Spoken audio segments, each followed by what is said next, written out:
Hello. Hope everybody's doing great tonight. I hope y'all had a fantastic October.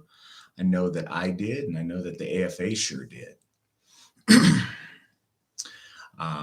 Stuff to talk about since the last time I joined you on one of these live discussions. I have I've been doing a lot of traveling and got a lot of stuff done in the month of October.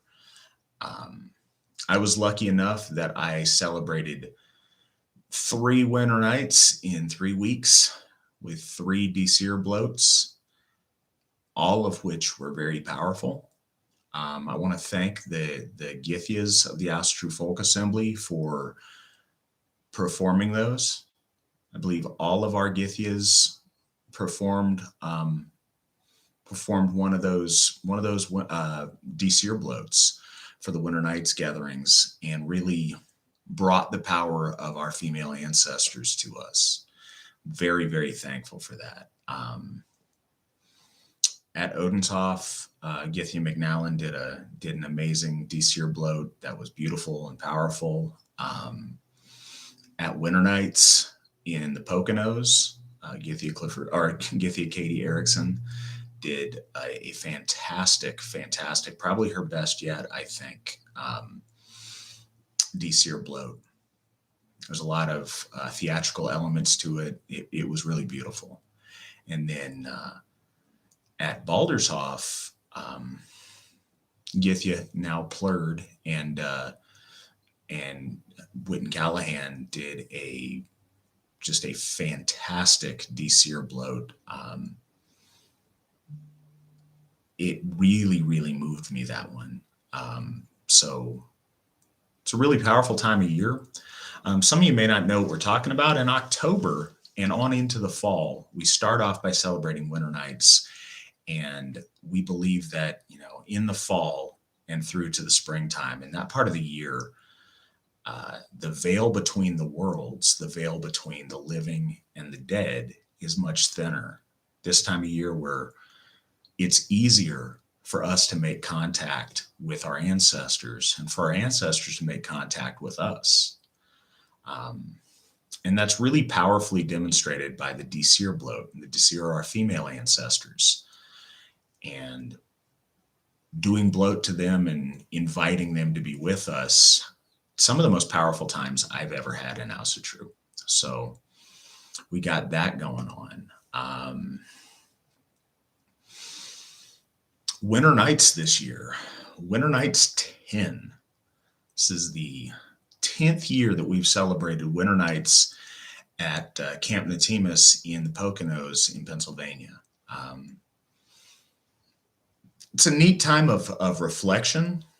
For me, I'm lucky enough. I've been at every single one of those Winter Nights events we've had there. And I'm able to look back and see, how we started, where we came from with that, how it's grown, how it's developed, and where we're at now. This year was the second biggest numerically, but it was by far the biggest quality-wise. So we had some big years early on, but in those times, individual groups would kind of break off by themselves. They were little groups of friends or local kindreds. Everyone who was there, we still have some guests, but I'd say it was, probably 50% guests and not AFA members back in the day. Now it's almost all AFA members or specifically invited guests. Those first events, people break off by themselves, hang out in their cabin, go do various other things. So they're very seldom all in one place at one time. This year, everyone was at everything all of the time. So we felt everybody there with us at all of our rituals, at any of the things that we were doing. And it was really special to get to share that with so many members of my AFA family. It was a great Winter Nights. The Ericksons take a lead in putting that on each year, and they did a fantastic job. This year seemed to go very smoothly. And it was a really powerful experience.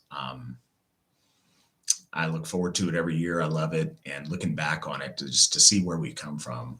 Like those first few, it was We had one big long section of tables all filled up for Sumble on that at that first one. And we all thought that was the biggest Sumble in the world. Like that was this marathon Sumble that would never end. And so many people, we probably had 3 times that for Sumble at this last one. And that just seemed perfectly natural. Those first couple of winter nights we had there, it was a whole lot of single guys. We've seen, I'd say, especially the last 2 or 3 years, but it's been a trend that's been going for the last 5 or 6. So many families, kids everywhere, pregnant ladies, little kids, medium-sized kids, all playing together. So many women, everyone, it was really a family-friendly community. People from all age groups within our folk were there. And it was really nice to see that, really nice to have that family feel in there that we've had the past few years. To watch where we started and where we've come from in those 10 years of winter nights has been really special. Those of you who may not know, 10 years ago when we had winter nights in the Poconos, that was a big deal for us. That was the first big AFA event outside of California. Up until that point, the House True Folk Assembly was largely a West Coast phenomenon. And we had, members spread out, but the majority of our members were in the western part of the United States. Now, 10 years later, that map looks completely different. A full half of the AFA's membership is east of the Mississippi. We've got international membership now we didn't have then. We really have grown. And that first winter nights was kind of that first step out there, making this something so much bigger than just the western part of the United States. So it's been neat to look back and reflect on that a little bit this year. And last but not least, I'd like to congratulate Gothi and Githia Plurd. Jason and Anna, I was able to have the honor of officiating their wedding last weekend. Truly a power couple within the House True Folk Assembly. 2 people that I deeply respect and love and get to watch them develop over the past years. Getting to be part of that, getting to be there to experience their wedding with them and to join them together was really a special thing. It was a beautiful service. They're an amazing couple, and I'm so very, very happy for them. What do we got for questions tonight?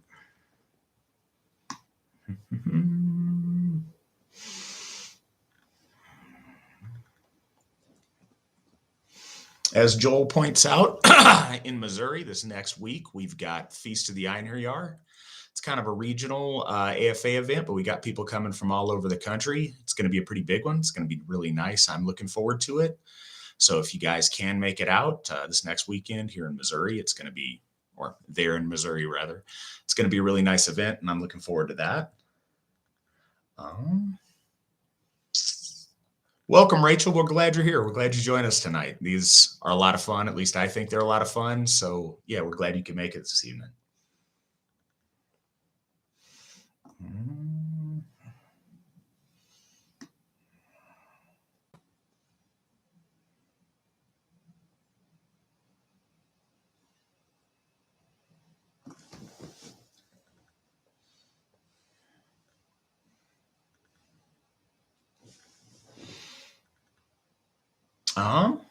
Okay, we've got a question.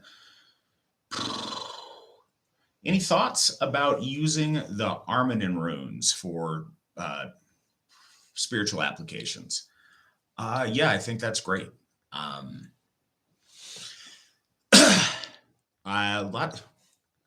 I first got involved with Ausatru, the Armanen runes seemed kind of,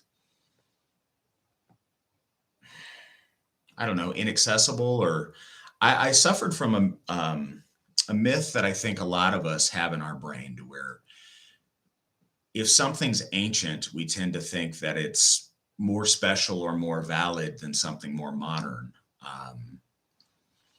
I think people hearing the story about how Meister von List was gifted the runes during his period of blindness due to his cataract surgery.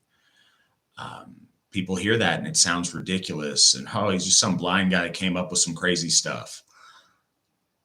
And then they imagine in their head that there was some time back where some ancient Viking like Odin rode down from Asgard on Sleipnir and handed some ancient Viking a bag of carved sticks and says, "Here's the runes." And if you ask somebody, well, when did that happen? Could you draw me a picture of that? Could you imagine yourself being there for that? Well, no, that sounds kind of silly. We can only assume that our runes that we have in the Elder Futhark and the Younger in the Anglo-Saxon Futhorc and other systems, we can only assume that those were the development of personal revelations to ancient Gothar and ancient elders and seers, just in the very same way that the Armanen system was gifted to von List. And I think they're very powerful. Certainly, we saw a lot of awakening of our folk in those early years when that runic system was being developed. I think they're extremely powerful runes. I think they're extremely powerful for operative magic purposes.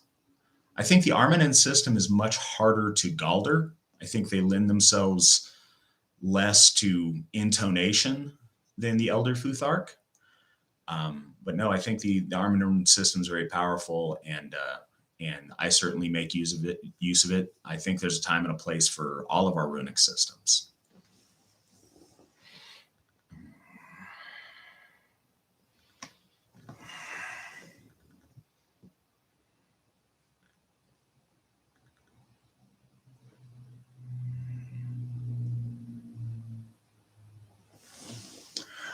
Got a question from our South American. All right, guess that's presumptuous. We got our Southern Hemisphere family.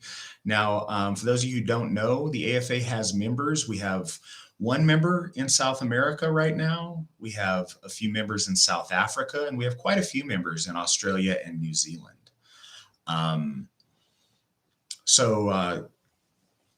Ruben asks if those folks are going to be in the new Njordshof district once that district is established. South America and our folks in South Africa, yes, absolutely. But our folks in Australia and New Zealand, they're in our Odenshof district. And that'll be the case until we're able to get a Hof closer to them, and then we'll change districts accordingly. But yeah, our folks in Australia and New Zealand will remain in the Odenshof district, and folks in the continent of Africa and South America will be part of the new Njordshof district as soon as we get that Hof all settled.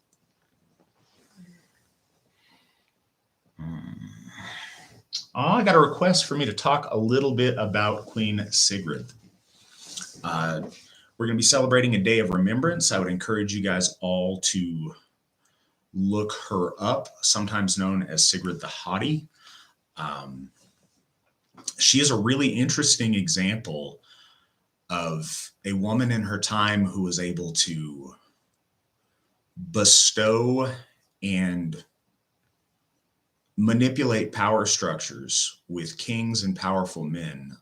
Relationships with her, marriage with her was a politically extremely important asset in that day and age. And what's one thing that I think is very important about her, and I'd like for our ladies to take example from or inspiration from, is that she held herself in high value. She held her lineage, who she was, what house she was a part of, where she came from in high value, and she held her station in high value. She didn't sell herself cheaply. She didn't allow herself to be treated poorly. She didn't allow herself to be treated without respect. She held her head high, like a noble Aryan queen that she was. And she keenly felt the value she had in herself. And clearly the other men who were her suitors saw that she had tremendous value. They didn't show that value the same respect oftentimes, but she was a woman very aware of the power that she had and the value that she had, and not willing to compromise on her worth. When any of us, male or female, but especially our ladies, find themselves in relationships, what's at stake isn't just their dignity, but it's the dignity and the honor of their clan, of their people, of all their ancestors that came before them. And carrying that with them and holding themselves in that place of value is so very important. And certainly I want our men to treat our women as if they have that value. And I want our women to embody that nobility, to live up to that standard, and to act with the nobility and regality that comes from their long line of ancestors that got them here. So I think that's a powerful example.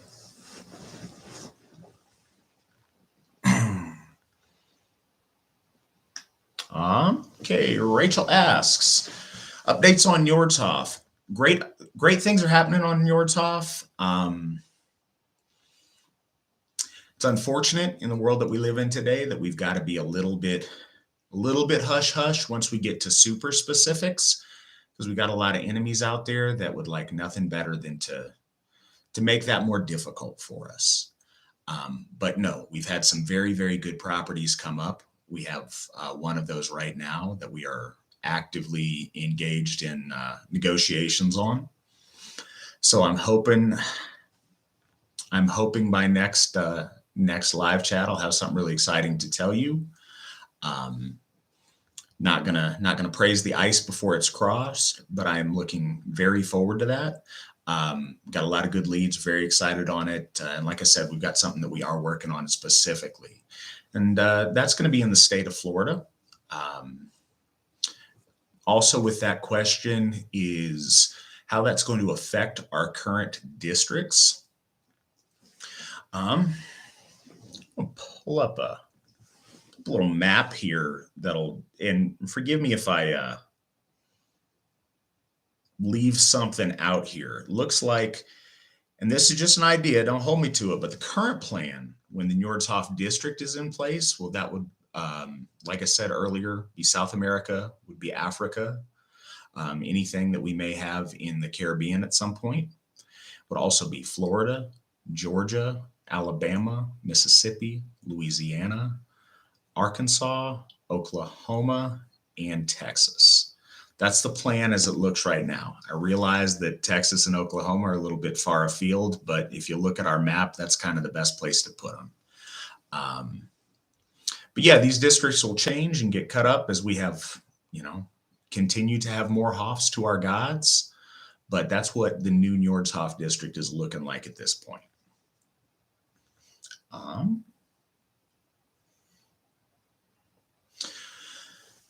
As far as what folks can do to help make sure Nordhoff happens, we're currently dialing in all of the funding and lending. If anybody out here is able to lend significant sums in the tens of thousands, do reach out. We'd, be happy to engage with you and, even pay, like a 6% interest rate on that. As always, any donations that you guys make, just go ahead and donating to our Nordhoff fundraiser helps tremendously. That has already helped. That is already, just because of you all's generosity on this, in about 3 months' time, that has raised about $35,000 just for this Hoff. So that's amazing. I am blown away by your generosity. If we keep that up, not only will we acquire it, but we'll be able to pay it off in no time. Okay. Got somebody asking, Eric's asking, what exactly is an apprentice folk builder? And is that the same thing as starting a new branch of the AFA? So the AFA doesn't really work in branches. We're very unified, and that unity is important. We all work together in teams. I think the closest thing to a branch of the AFA would be our districts, like I was talking about with the Nordhoff district and our current existing districts, Odenshoff, Thorshoff, and then in the middle of the country, Baldershoff district. But an apprentice folk builder is it's the entry level to being involved in AFA leadership and AFA volunteerism. Our folk builders are the folks that, I guess in the most broad sense, connect AFA leadership with our membership and connect our membership with us. So they can represent the members in their area to all the rest of the AFA and to us higher up in the AFA. And they can represent us and what the whole AFA is doing to their local members and help make sure that local people feel a part of the bigger AFA. Folk builders take care of recruiting new members if they can, of welcoming new members in that show interest, of making sure our members in each of their areas are well taken care of, and that we know what's going on with them and in their family and in their lives if they need any help. Folk builders do a lot of the hard work. They do a lot of our database work and stuff behind the scenes. And yeah, they help make the AFA a living, breathing thing in all of the places where we have members and not just in the big hot spots. That's why we have so many folk builders spread out around the world. In the apprenticeship, when you first become a folk builder, you spend probably at least a year being an apprentice and feeling it out, whether it's something that you feel like you're a good fit for and something that we feel like you're a good fit for. And then if you're willing to be committed to that and you're doing a good job and we want to continue that, then you would take an oath and become a full-fledged folk builder. And this last month, we had Heather Young, Tim Dumas, Jessica Lambert, and Cody Raynard take their oaths as full AFA folk builders. While I'm on it, I'd also like to congratulate Daniel Young, Trent East, and Rob Stam.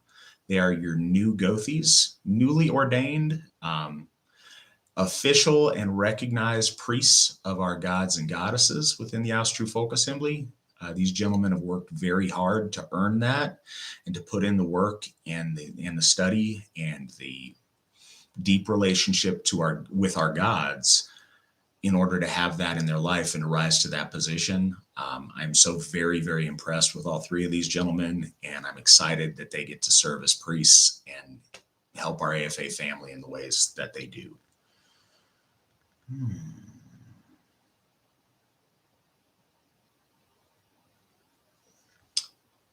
Bobby, I'm sorry that you feel that way. I certainly never promised you a plaque, but what I did promise was a name on our donor plaque. The donor plaque at Thorshoff is absolutely being worked on. I spoke to Daniel Young and Svan Harrell about that this week. I'm sorry that's taken longer than it could have. We are working on that. We'll absolutely have your name up on that plaque when it gets up. We do absolutely keep our word. We certainly do our best to do it. And like I say, I'm sorry that you feel that way, but your name will be on that plaque when it goes up, and we will make sure that plaque does go up.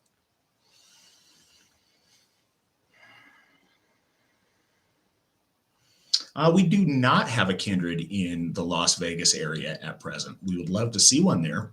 We do have some AFA members in the area, and we would love to see one in Southern Nevada.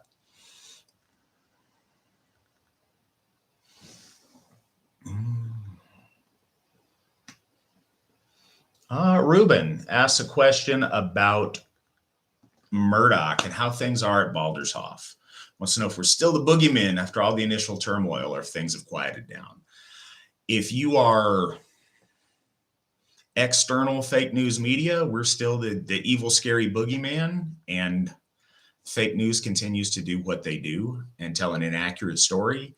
If you're a person who lives in Murdoch or the surrounding towns, it's not the case. I've been really happy this year. I've been out to Murdoch 3 times so far this year, and those people have treated us tremendously well. Our neighbors seem to genuinely love us. Last week, we had folks bringing us by cupcakes up there. We've got people that drive by every time we're out there and honk and wave and stop by with positive messages. Got a lot of old timers in the community that used to be members of the Lutheran church that used to occupy that building. They come by and look and see what we've done and are thrilled with how we've taken care of the place and made it beautiful again. share with us stories about weddings that they had there years ago. We've had great interactions with our neighbors and great interactions in the community. Can't say everybody there loves us, but see no reason to think that they don't. We've had a really, really positive experience, and I'm very happy about that. News is going to make up whatever they're going to make up, but being there and getting to experience it firsthand, it's really a special feeling, and those people have been very, very kind to us.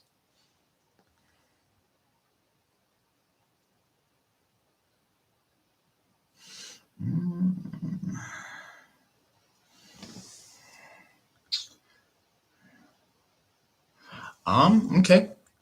Tim asks if I could explain the Alu Formula. For those of you that don't know, the Alu Formula is a runic formula of Ansus, Lagus, and Urus. It's something that's been found archaeologically as one of the ancient runic formulas in the Elder Futhark. Also, sometimes you'll see it backwards as, I guess, Ula. I don't know how you pronounce it, but as Urus, Lagus, and Ansus. It has a lot of meanings and a lot of correlations, and there's a lot of ways you can take it and apply it. What I think is very fundamental to the way that we worship, the way that we interact with our gods, and that very sacred sharing that we have is Ansus representing the higher, the astral, the gods. Lagus representing the fluid of transmission, be that mead and ritual, be that our energy, be that our very blood. And then Urus representing the primal, or representing the folk. And passing that energy back and forth, the transfer of energy as we share in our rituals when we do bloat, from heart to hand to horn, putting our energy into the horn, into that mead, and then consuming that and offering that up to the gods makes that Alu connection. And the gods blessing the mead, and then us sprinkling it on our assembled folk, takes that power from the gods to the mead to us. And that relationship up and down, back and forth, cycling with our gods is very, very important. It's essential to all that we do. And in another sense, that Lagus, that connection between the gods and the folk and the medium that connects that's the function that our Gothar try to perform to the best of our ability.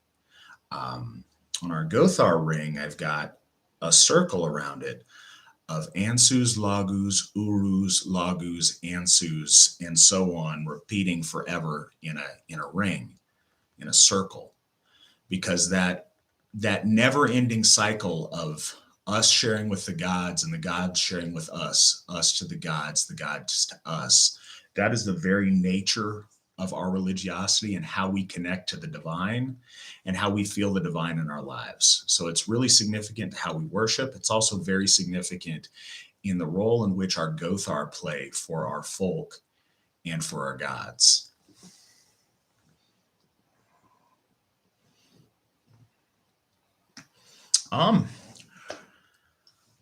So I'm getting a hard time because I'm having people over this weekend and I'm making a traditional Frisian dish, sauerkraut and bananas. If you guys haven't tried it, it sounds disgusting. It's not, it's delicious. I don't have a particular Matt recipe for it. I Googled it just like you can, and you will get recipes and find out I didn't make it up. But it's neat. It makes kind of a shepherd's pie or a cottage pie, and it has all the good fixings on that. But for the gravy in it, it's a layer of bananas and a layer of sauerkraut, and the sweet and the sour makes a delicious goo that ties the whole thing together. Give it a try. You'll be happy that you did.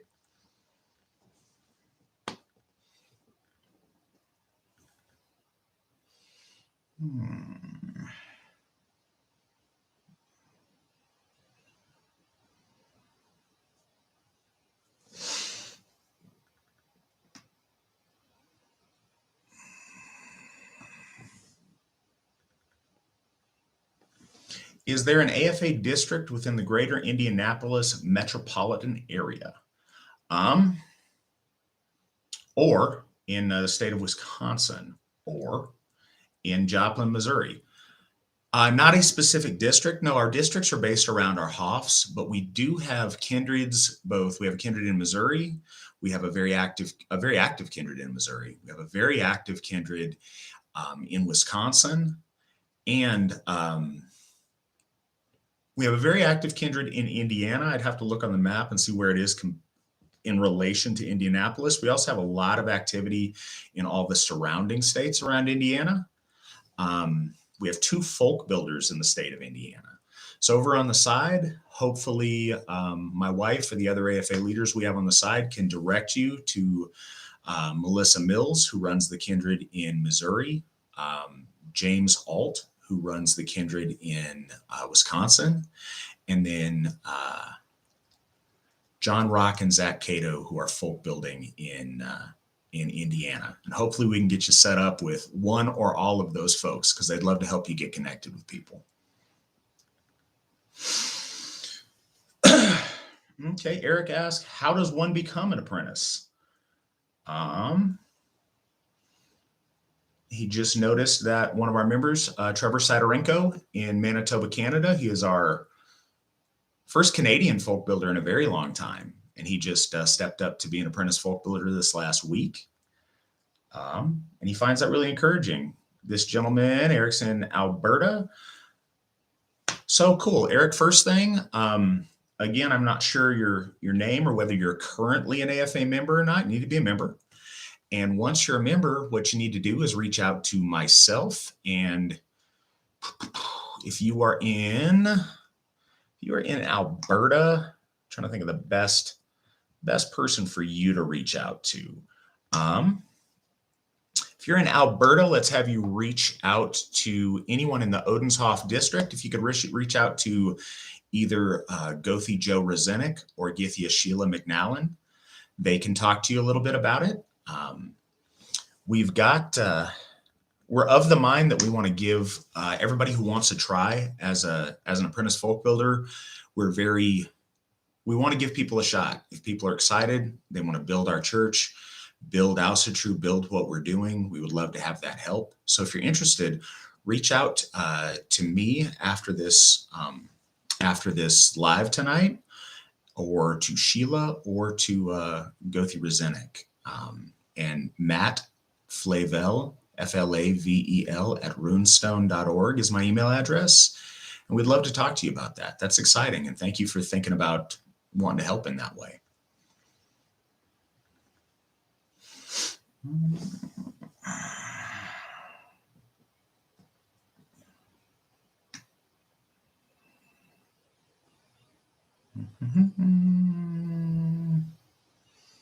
Cool. We have some of our folks over on the side I see helping out and directing questions and getting people connected. That's awesome. Thanks, guys. The food distribution has helped amazingly. So asking about our HOFs and community interaction, one of the best things we do for the communities and for building our fame and our reputation within the communities that we're in is, so far at all 3 of our HOFs, we are actively involved in food charities. So each of our HOF runs their own food shelf, food pantry. Some call it different things in different places, but at least once a month we get together and we distribute food to families who are in need and folks who are hungry in our communities. And that has opened a lot of doors. It's built a lot of goodwill, and it's built a lot of good relationships with the people in these communities. It's helpful to the people who are hungry in the communities, and it's good for them, but it's also very, very good for us. It's nice. It brings, it's good for public relations, but on a deeper level, so many of us spend so much of our time, myself included, focused on things out there in the world that we don't like, things that are negative, things that we wish we could fix, but don't have a real way to go out and fix it right now. But what we can do, and what we have been able to do at each of our HOFs, is set aside some time to where we can do something for an afternoon that genuinely helps people, that makes some family, some group of families' day a little bit better, and make sure that hungry people have food. It's a nice thing to do, and it's good for our soul. So we're really, really blessed that we're able to do that and help out our communities in those ways. And I'm so thankful for everybody out there who is listening to this that has volunteered, does volunteer at those food pantries. What you guys do does so much for our Alsa Folk Assembly, does so much for the good name of Alsa and the good name of our gods. Thank you guys so much for helping.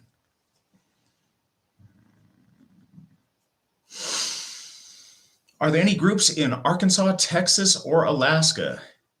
Yes. Our Arkansas people typically team up with the folks we have in Missouri and get together with them, but we absolutely have folks in Arkansas. I would encourage you to reach out to Michael Sesmas. Somebody can put his contact information over on the side for me. Texas, absolutely. We have two folk builders in Texas. We have Justin Day and Thomas Gleason. Their contact information is on the website, or like I say, somebody will probably pop them up in the side chat. And then in Alaska, Alaska is my home state where I come from. A very good friend of mine, Eric Wisman's a folk builder up there. Kindred that I was involved in the foundation of is still going strong in Alaska. We have a Gothi, another very good friend of mine, Steve Morrell, up in South Central Alaska, that's doing that. And we have our newest apprentice folk builder, Michael Connor, that is starting his folk building up there in Alaska. So Alaska's got a lot of activity going on, and we'd love to see that increase. And contact information, again, you can find it on the website, and hopefully somebody will pop it up on the side.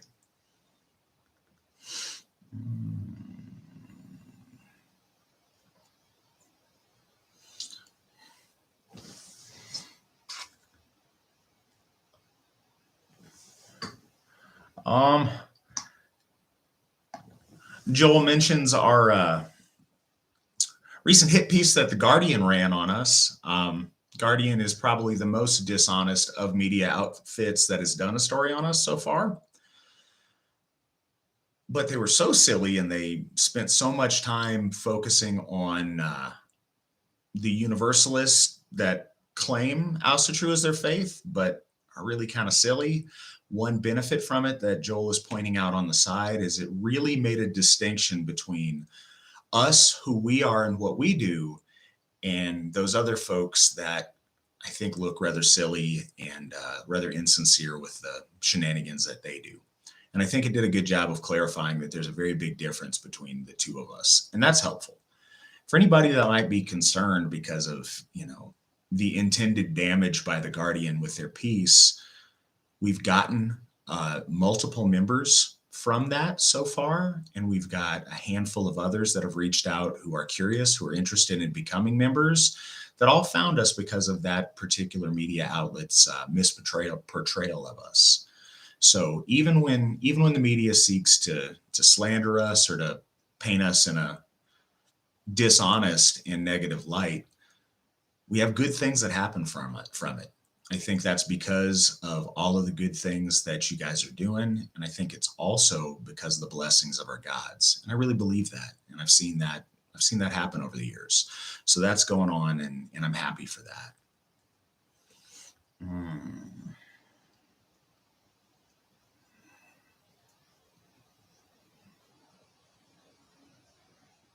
Well, thank you, Rachel. I'm glad that you liked how the AFA presented ourselves in that.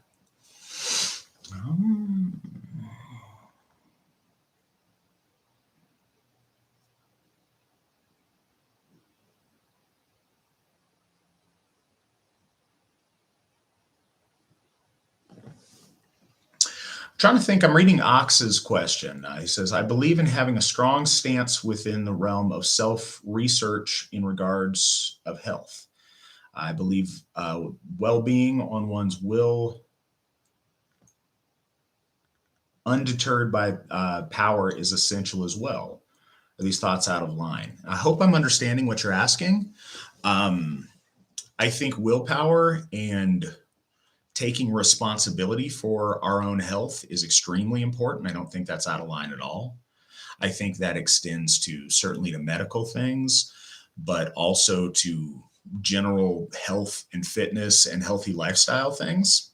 And I think Doing your own research and finding your own answers is really important. I think it's plenty valuable to listen to people that you trust and follow their advice, certainly following the advice of people who've achieved results that you want to achieve. But you taking that responsibility and exercising your own willpower to make positive changes for you and your family's health, I think is really important. And I'm absolutely in support of that.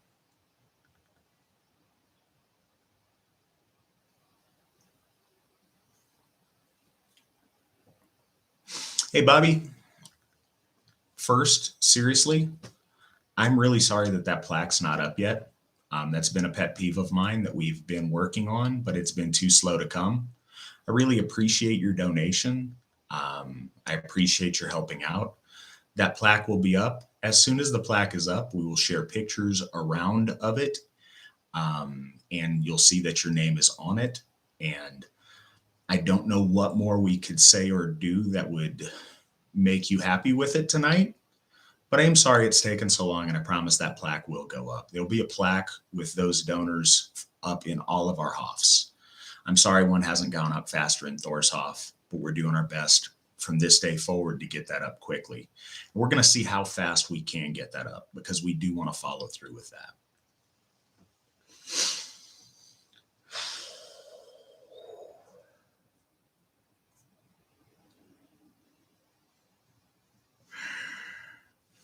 So Tim talks about how he was inspired by his time at Ewell at Odenshoff to want to become an apprentice folk builder. Tim just oathed in as a full folk builder, and he is one of our very best folk builders. So he wanted me to share with you guys kind of what you could experience at an AFA event like Ewell if you've never been to one. And I should be better at putting that into words than I am. It's hard to convey the weight of that feeling in words. Yule is really like Yule is a magical time of year in general. I think we all know that.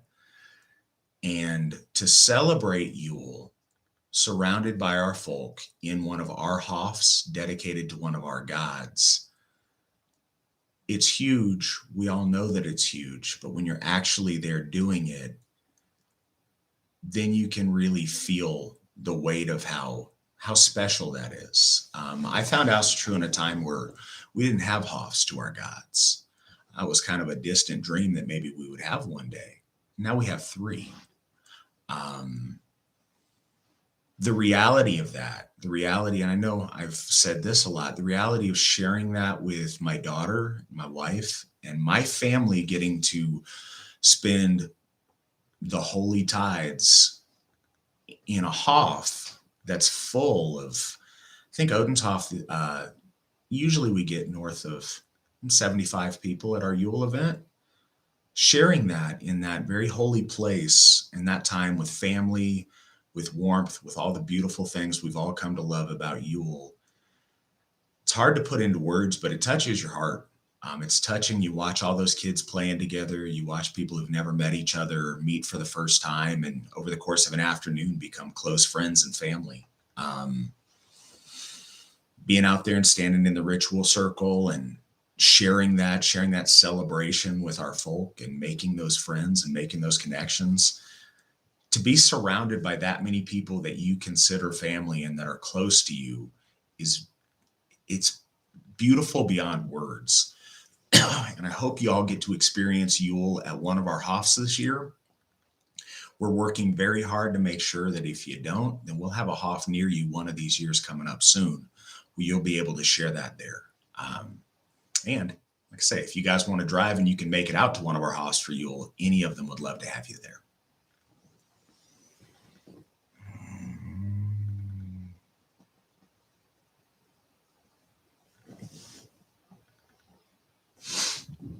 Ox, I'm glad you approve of the banana and sauerkraut recipe. It's good, I promise. It's really good. I made it the first time just because it seemed really strange. It's a Frisian dish. So we were looking up Frisian dishes to celebrate a day of remembrance for King Radbod one year. And this one sounded really off the wall, so we wanted to give it a try.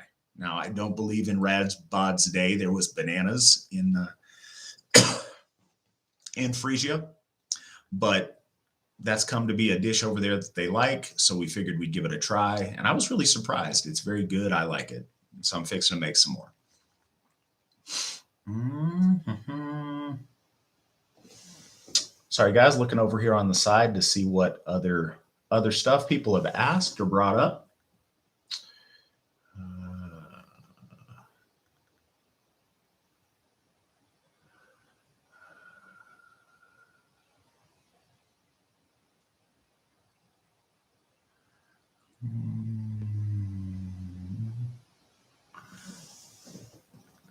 Kevin Kant, we have tons in California. California is kind of the AFA's home stomping ground, where we started, where we currently, California is the state with the biggest population of AFA members. I think you see the population of AFA members much closer together on the East Coast because those states are tiny and very close. But California's got our members. It's got Odenshoff, which I was just talking about. That's our Hoff that gets the most members at it for an event. That's in Brownsville, California, up in Northern California, in the foothills of the Sierras. But we have members down in Southern California as well. Reach out. Somebody on the side can get you in touch with all of our folk builders and leadership we have in California. And yeah, we'd be excited to get you connected with those folks. As usual, I am blessed with the most beautiful co-host ever here for her little special guest appearance. It's my lovely daughter, Aubrey.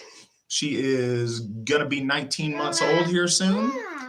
She's eating some snacks, and I appreciate her joining me here for a few minutes and me getting to show her off because I'm so proud of her. And look how beautiful she is. She is amazing.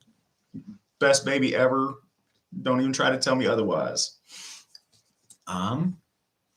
Looking for more questions on the side. Hey.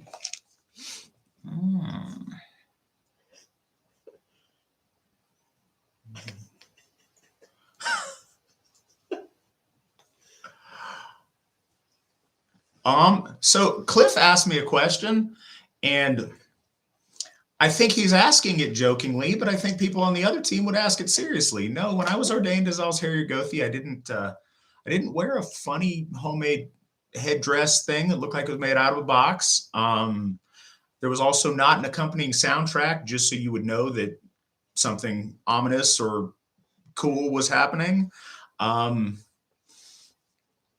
Apparently that is what happened on that video with folks on the other team, but I missed out. So if there is a cardboard hat that I was supposed to inherit at some point, you guys can send that to me. Thank you very much for joining me, Obs. Thanks for bringing her, Mandy. Yeah, I think it was described as a Coors Light box that was cut into decorative Viking-y designs. So no, I did not get one of those hats.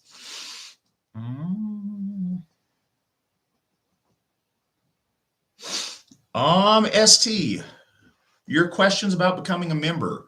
Depends where you are. If you tell us where you're located, we can tell you who to talk to. You are always welcome to talk to me directly on it. Matt Flavel, Flavel at runestone.org, and I'd be happy to answer anything I could. And we'll get you the answers that you need.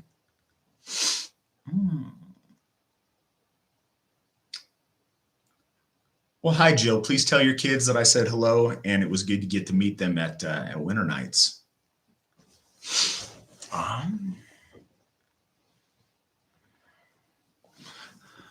Looks like I'm a little bit behind on my questions, so if somebody's already gotten to the answers, that's great. We may have a little bit of redundancy, but that may help others who listen to this down the road. Ox, I figured that your health question was alluding to the vax in some way. Yeah, I think a lot of us are on a very similar page. I try to be very careful. I don't think that the Austrian Folk Assembly has a specific doctrine on COVID or on this specific vaccination. We don't. But a lot of us share a common worldview and share a common view about this whole situation. I would encourage everyone to do what is best for themselves and for their family, to give any of these health things a very serious look, to do your research like Ox suggested on the side, and to make the decision that that you believe is going to be the best thing for the health and well-being of yourself and your family.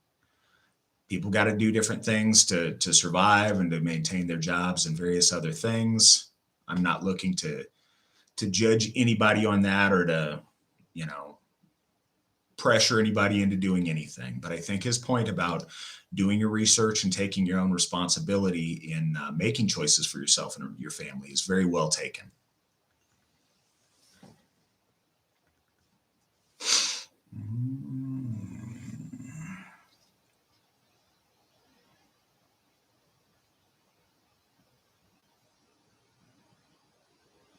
Ruben, if you want to bring your wife, that'd be fine. We would like all of our members to bring their family members to events and to share that with them.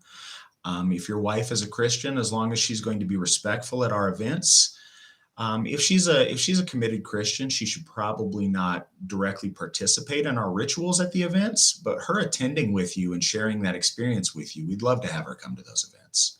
Please feel very free to bring your family.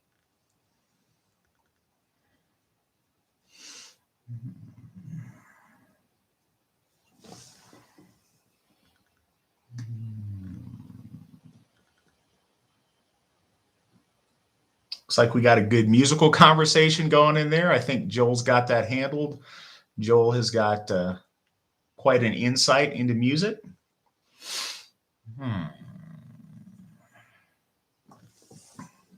As a new member, how would you start doing more as far as advancing our gods and folk, especially in the Portland, Oregon area? Reach out. Reach out if you're not already in contact with local folk builders up there. I would encourage you to reach out to Mason Johnson, mjohnson at runestone.org, or to Gothi Joe Rosenick, who's in the Portland area, J Rosenick at runestone.org. Somebody will post their addresses over on the side, I hope. And if not, their contact information is on our website. They're doing great things in the Pacific Northwest. There's stuff going on in Portland. There's stuff going on a little bit closer to Seattle. We have great things going on in Idaho. And we've got people who get together at points in between all those places. So the first thing I'd recommend is you reach out to your folk builder and your local Gothi and try to get involved and attend stuff. There's not necessarily some immediate big thing you can do to advance it. What advances our gods and our folk is us getting together and worshiping them, celebrating them, and building bonds and relationships within the AFA, building families. Do that. Get together, engage in rituals with other AFA members. That will do amazing things for the advancement of what we're trying to do. Get involved and see what doors that opens for you. But that's the first thing, is to reach out to those guys and make the effort, even if it means driving a couple hours. Make that effort to get together with our folk, and I promise you it is so very worth it. Fortunately, I did that, and it has changed my life in ways I couldn't even imagine.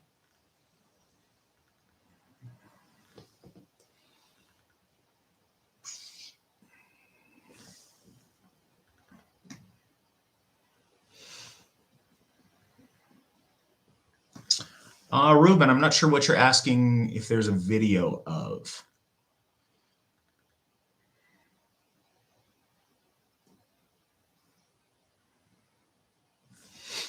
We got another person over on the side asking about folks in Vegas. That makes 3 Vegas people on this meeting in the side. You guys should talk to each other and figure something out, because we would love to see our people down there get together. If you guys got something going on and I'm able to, I'd love to drive down to Vegas and help some of that sometime.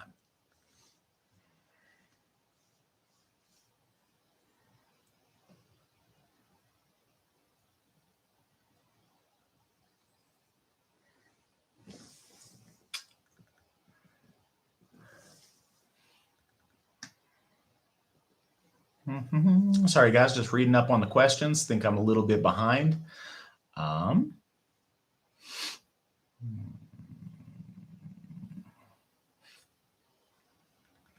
I appreciate all the humor about some of the nonsense of the other team and the funny hats and shenanigans.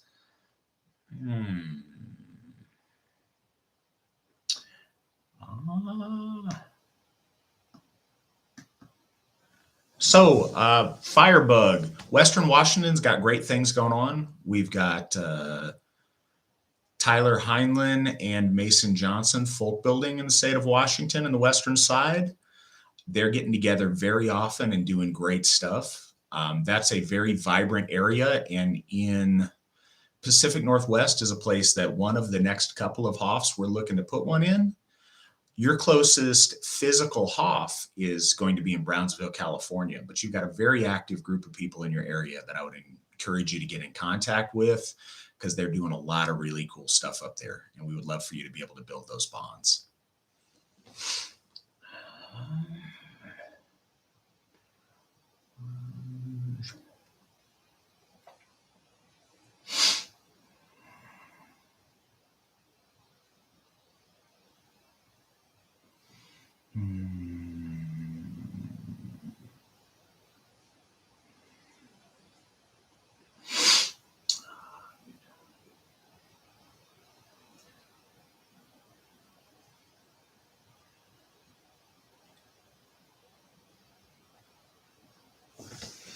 I appreciate you guys making all these connections over on the side. This has been a really good side chat tonight. I'm hoping you guys are getting together with the folks you need to.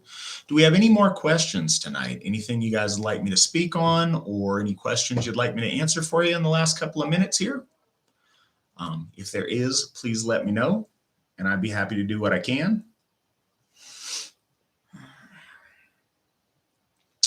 So another thing, if you guys have questions throughout the month and you're just not on the spot here with them, please feel free to email those to me, and I'll do my best to answer them. I'm happy to answer them, just as a private email if you'd like. But if you'd like me to answer them on the next live chat, I'd be happy to do that as well. So please always feel free. You don't just get to talk to me for an hour a month. If you guys ever have a question or anything I can help you guys out with, please email me, mattflavel@runestone.org, and I would be very happy to do my best to help you out or give you an answer to any questions you might have. It's an open door, so please feel really free to do that.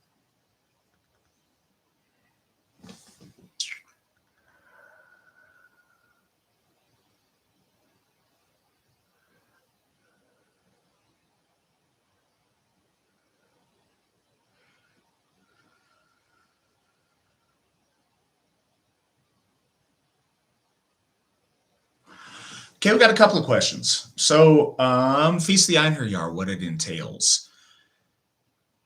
It is a celebration of our veterans. I think the concept may be bigger, is bigger than that in a way, but the Feast of the Einherjar was specifically designed as a modern True celebration to celebrate our veterans, and that goes for anyone who's served in that capacity. Anywhere in Midgard. We have members who have served their countries no matter where they're from. And we want to celebrate that, and we want to honor that. We want to honor that great martial tradition. And we want to honor the courage and the sacrifice of our brave men who stepped up to that call and who have put their life in forfeit for a king, for a country, for the guy next to them. For whatever. Their courage to go out there and do that speaks of something very, very special in the soul of our people, and something that so many of us have never experienced and don't share that bond with them. And we want to celebrate that and give them a day where we're honoring them. And also, it's a good time to honor your ancestors who've served. I know we all have proud veterans in our families, and to give them honor on that day and thanks and appreciation is a really special thing to do as well.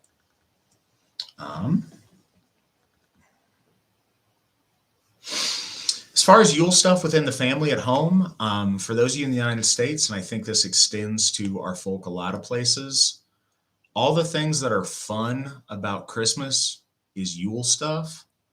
Jesus in the manger is not Yule stuff, but Christmas trees or Yule trees any of those caroling, celebrations, wassailing,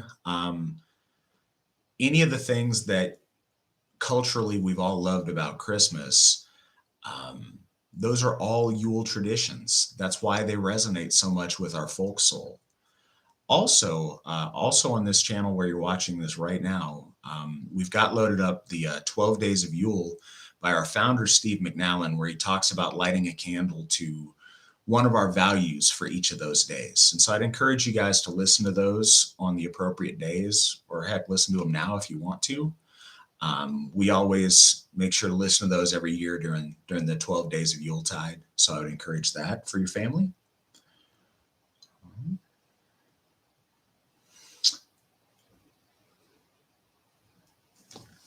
Okay, so we got somebody who asked a question. I'm just going to take it at face value. Want to know about what the gods think of masculine gayness.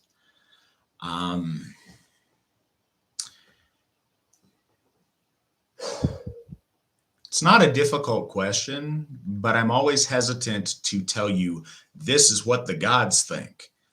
I'm too reverent for that. I don't want to put words in the mouth of our gods, but I have every reason to believe that our gods do not approve of male homosexuality.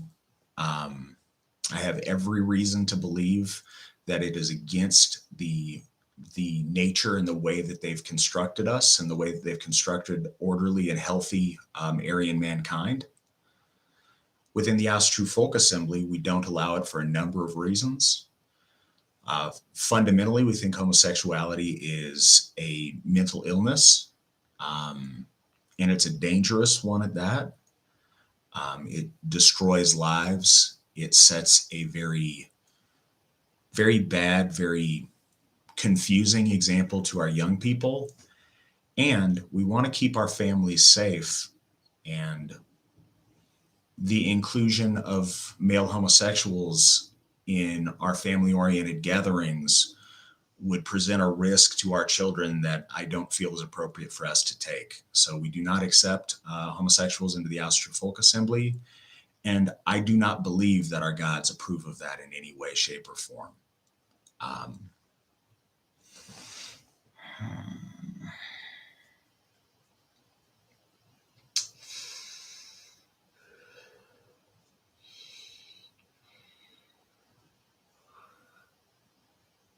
All right, a couple last things here. So has anyone talked about relocation for safe places within the community? I think that there's levels of that. Certainly some of our individual members have had those discussions.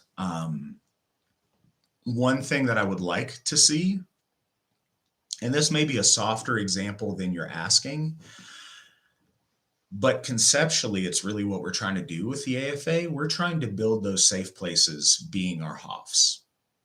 Our HOFs were gathering food to distribute at our food distribution. It's a rallying point where our family and our people can come together. Those have been safe places during the current COVID restrictions. It's been a place where our people have a refuge from all of the insanity of the outside world, to come and to hug and share a horn and show their beautiful faces and worship our gods, whereas so many people in this country have not been able to go and worship. They've not been able to gather with loved ones. They've not been able to expose their smiles. They've not been able to experience life fully these past couple of years. We have. And the key to that has been we've got our own properties. So our HOFs are a safe place for our people to go. Our HOFs are not fortresses in a physical sense, but in a way they are. They're a place where our community can stand together, can share together, and can congregate together. So they're the first thing that we have as far as safe places for our people to go when things are crazy outside.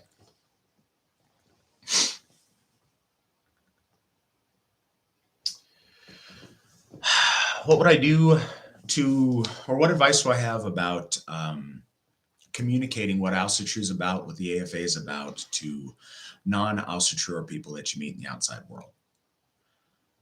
All of the things I've said previously about being the example, showing them who you are, and then explaining that Alsa has helped you become that person is hugely important. The other thing I'd really suggest, and it's a reason that I do some of the videos I do, I mean, they may not want to come and just listen to me talk, but what I think they would like, every time we have an event, a national level event at least, I do a video slideshow, and I put it on the same YouTube channel. I would share those with those people. They get to see us at our best. They get to see what we look like, what one of our gatherings is like, what our Hoffs are like. They get to really get a feel of what that is and what kind of people practice that. And our families, our smiling faces, our special moments at those events, I think those are one of the best testimonies about who we are. So I would suggest sharing those. And those are just a couple minutes long, and they're, to a little music thing, and they're a really nice way to put our best foot forward. So I'd suggest showing folks those.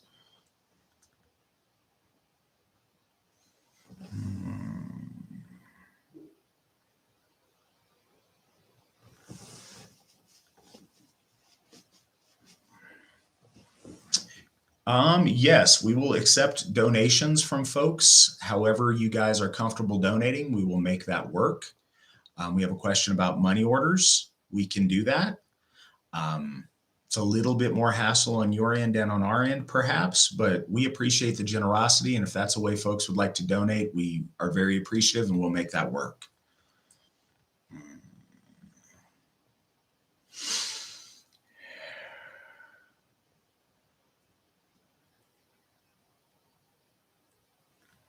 All right, guys. Well, I have enjoyed talking to you guys tonight.